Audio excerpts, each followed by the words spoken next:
دنیا بھر میں رونما ہونے والے دلچسپ، غیر معمولی اور حیرت انگیز واقعات کی داستانیں لیے ہم آپ کی خدمت میں حاضر ہیں۔ آرٹ، کلچر اور لائف سٹائل پر مبنی منتخب رپورٹس جو آپ کو ورطۂ حیرت میں ڈال دیں گی۔ اس ہفتے شامل ہیں تھائی لینڈ سے خوردنی الجی، گیبون کے ساحل پر پائی جانے والی ویل مچھلیوں، پیرس کے ماسک، کینیا کے جنگلات میں پائے جانے والے کالے گینڈوں کی معدوم ہوتی نسل کے تحفظ، اور عراق میں الف لیلوی داستانوں کے معروف کردار سالوا کو نئی زندگی دینے کے بارے میں ہماری رپورٹس۔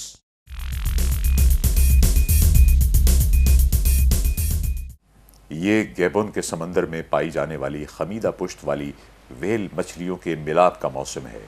اس قوی الجثہ ممالیہ جانور کے انسانوں میں بھی خاصے چاہنے والے موجود ہیں۔ جولیا ان ویل مچھلیوں کا نظارہ کرنے والی ایک سیاح ہے۔ یہ بہت شاندار ہیں، یہاں آنے سے پہلے آپ اس کا اندازہ بھی نہیں کر سکتے۔ ان ویل مچھلیوں کی چھلانگیں اور الٹی کلابازیاں قابل دید ہیں۔ ایک وقت تو یہ بالکل سیدھی آپ کی طرف آ جاتی ہیں۔ ہم اس بات سے تھوڑا خوف زدہ تھے، لیکن ہمیں اسے دیکھنا پڑتا ہے۔ خیر، اس وقت یا تو آپ سوچتے ہیں کہ اس سے زیادہ لطف اندوز ہوا جائے، یا پھر آپ اس سے دور ہو جاتے ہیں۔ ارنالڈ 25 سال سے اپنی چھوٹی سی کشتی میں ان ویل مچھلیوں کے بہت قریب رہے ہیں۔ اس سال ہم نے مچھلیوں کے شکار پر پابندیاں عائد کی ہیں اور ماہی گیری کے لیے ضروری باتوں کا خیال رکھ رہے ہیں۔ اسی لیے اس سال ساحلوں کے نزدیک ہماری سرگرمیاں کم شدت کی ہیں۔ ملاپ کے موسم میں مادہ ویل مچھلیاں ہمیشہ بڑی تعداد میں نظر آتی ہیں، اور حکام کا کہنا ہے کہ یہ اضافہ مچھلیوں کا شکار کرنے والی کشتیوں کی تعداد میں کمی کی وجہ سے ہے۔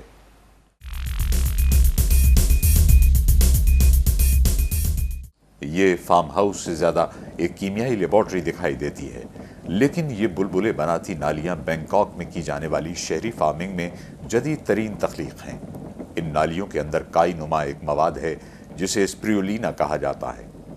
ایسا لگتا تو نہیں، لیکن حقیقت میں سبز رنگ کا یہ مادہ پروٹین، اینٹی آکسیڈنٹس اور غذائیت کا بھرپور ذریعہ ہے، اور اسے اگانے کی بہترین جگہ شہر کی چند بلند و بالا عمارات کی چھتیں ہیں، اور ان پر پڑنے والی سورج کی تیز شعاؤں اور مستقل شدید درجہ حرارت کا شکریہ۔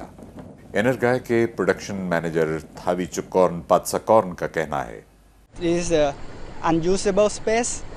یہ جگہ ناقابل استعمال تھی، اس لیے ہم نے ان عمارات کو جتنا ممکن ہو سکتا ہے استعمال کرنے کی کوشش کی، اور ہم اسے یہاں شہری فارمنگ کے طور پر اگا سکتے ہیں۔ الجی نامی یہ پودے جسامت میں روزانہ دگنے ہو جاتے ہیں، اور انہیں ہفتے میں 3 بار کاشت کیا جاتا ہے۔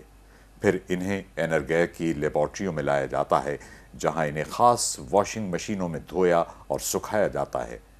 پھر اس مادے کو ہاتھوں کی مدد سے جاروں میں بھر کر اسی روز گاہکوں کو پیش کرنے کے لیے دکانوں اور ہوٹلوں کو بھیج دیا جاتا ہے۔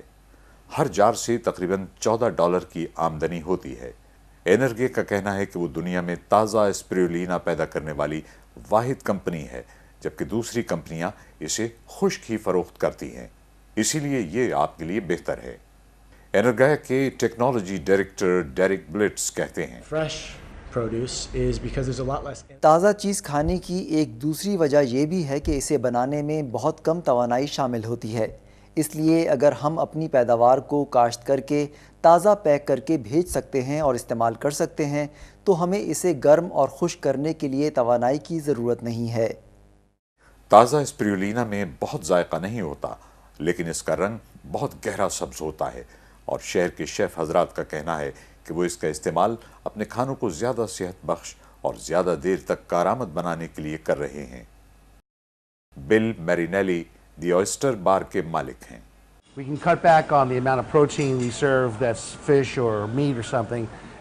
میں اسے جانوروں سے حاصل کیے گئے پروٹین کے متبادل کے طور پر دیکھ رہا ہوں۔ ہم مچھلی یا گوشت کی مقدار کو کم کر کے اس کی جگہ اضافی لحمیاتی ذریعے کے طور پر اسپریولینا کو شامل کر سکتے ہیں۔ میں اسے صرف پکانے کی بجائے غذائی نقطہ نگاہ سے زیادہ دیکھتا ہوں۔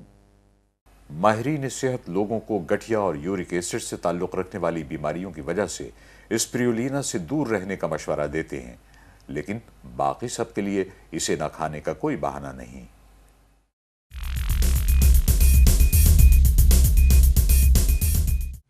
پیرس جیسے گنجان آباد شہر میں بعض اوقات ایسا محسوس ہوتا ہے جیسے دیواروں کے کان ہیں۔ 2009 سے ان دیواروں میں سے کچھ کے تو ہونٹ اور ناک بھی ہیں۔ ٹرک ڈرائیور سے فنکار بننے والے گریگو اس چہرے کے پیچھے موجود وہ آدمی ہیں جو شہر بھر میں مشہور ہو چکا ہے۔ آج وہ اپنا 500واں ماسک نصب کر رہے ہیں۔ مصر میں جاری شورشوں کو لے کر انہوں نے اپنے جذبات کو بطور فرعون رنگوں میں ڈھالنے کا فیصلہ کیا ہے۔ ان کا کہنا ہے اگرچہ گریگو اس وقت مصر میں موجود نہیں، لیکن ان کا بنایا ہوا چہرہ دنیا کے مختلف حصوں میں دیکھا جا سکتا ہے، جیسے جاپان، برازیل اور امریکہ۔ گریگو اپنے کئی شاہکار نیلام کر چکے ہیں اور موسم خزاں میں پیرس میں ان کی ایک نمائش بھی منعقد ہونے والی ہے۔ لیکن گریگو اس سے زیادہ اس بات میں دلچسپی رکھتے ہیں کہ ماسک کے بجائے خود ان کے لگنے اور بھاگنے کے بعد کیا ہوگا، اور کچھ لوگ تو اسے خریدنا بھی چاہیں گے۔ گریگو کا چہرہ اب ان کی ویب سائٹ پر برائے فروخت ہے، جن میں کچھ ایسے بھی ہیں جن پر رنگ نہیں کیا گیا اور وہ 50 یورو سے زائد قیمت کے ہیں۔ یہ دنیا کو دیکھنے کا ایک اور انداز ہے۔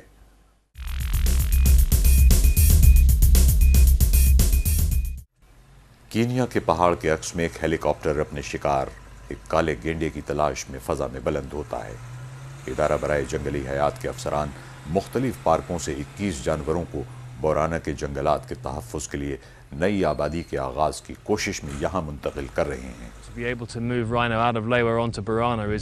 لیوا وائلڈ لائف کنزروینسی کے CEO مائک واٹسن کہتے ہیں، ایک بار جب گینڈے کو بے ہوش کر دیا جاتا ہے تو جانوروں کے ڈاکٹر اور عملے کے دیگر ارکان اسے منتقل کر سکتے ہیں۔ شکاریوں کا نشانہ بننے سے بچانے کے لیے ان گینڈوں کے سینگوں کو کاٹ دیا جاتا ہے۔ 40 سال پیشتر کینیا میں 20,000 کالے گینڈے تھے، لیکن ہاتھی دانت اور گینڈے کے سینگوں سے بنی اشیاء کی مانگ کے باعث ان گینڈوں کے بڑھتے ہوئے شکار کے سبب ان کی تعداد گھٹ کر سینکڑوں میں رہ گئی ہے۔ کسی حد تک خلاف رضامندی گینڈے کو بورانا میں ایک نئی زندگی کی طرف بھیجنے کے لیے ایک ٹرک میں سوار کیا جاتا ہے۔ ایک نئی آبادی کی شروعات کرنے کے لیے کم از کم 20 گینڈوں کی ضرورت ہوتی ہے۔ لیوا وائلڈ لائف کنزروینسی کے CEO مائک واٹسن کا اس بارے میں کہنا ہے، بورانا کے وسیع رقبے پر پھیلے ناہموار جنگلات گینڈوں کے لیے خاصے موافق ہیں، جن کے لیے سب سے بڑا خطرہ شکار کیے جانے کے علاوہ مناسب جائے پیدائش کا نہ ہونا ہے۔ شکاریوں کو روکنے کا یقین کرنے کی کئی سالوں کی منصوبہ بندی اور کوششوں کے بعد پارک ان گینڈوں کو نئی حیات بخش جگہ کی پیشکش کرنے کے لیے تیار ہے۔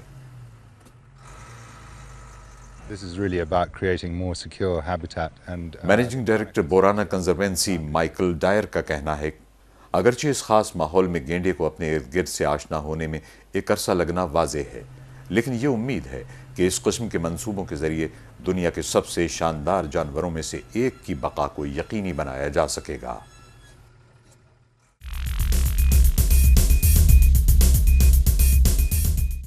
زیڈون حسین فلم کی موسیقی کے نگراں ہیں، جس میں کلاڈے ڈبسی کے گانے کلیر ڈی لیون کا ایک ورژن بھی شامل ہے، جسے روایتی عراقی آلات موسیقی میں ریکارڈ کیا گیا ہے۔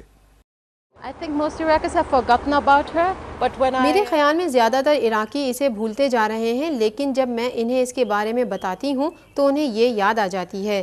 وہ سب مسکراتے ہیں اور اپنا بچپن یاد کر کے خوش ہوتے ہیں۔ یہی سب مجھے یہ قدم اٹھانے کے لیے متاثر کرتا ہے۔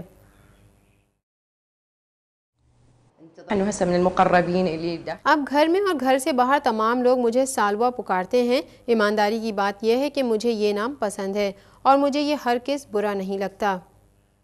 فرات الجمیل کو قوی امید ہے کہ تکلیف دہ سیکیورٹی صورتحال اور معاشی فقرات سے لڑتے اس ملک میں ایک روایتی کہانی کو جلا بخشنے کی کوشش کے باوجود وہ سالوا کو نئے شائقین تک پہنچانے میں کامیاب ہو جائیں گی۔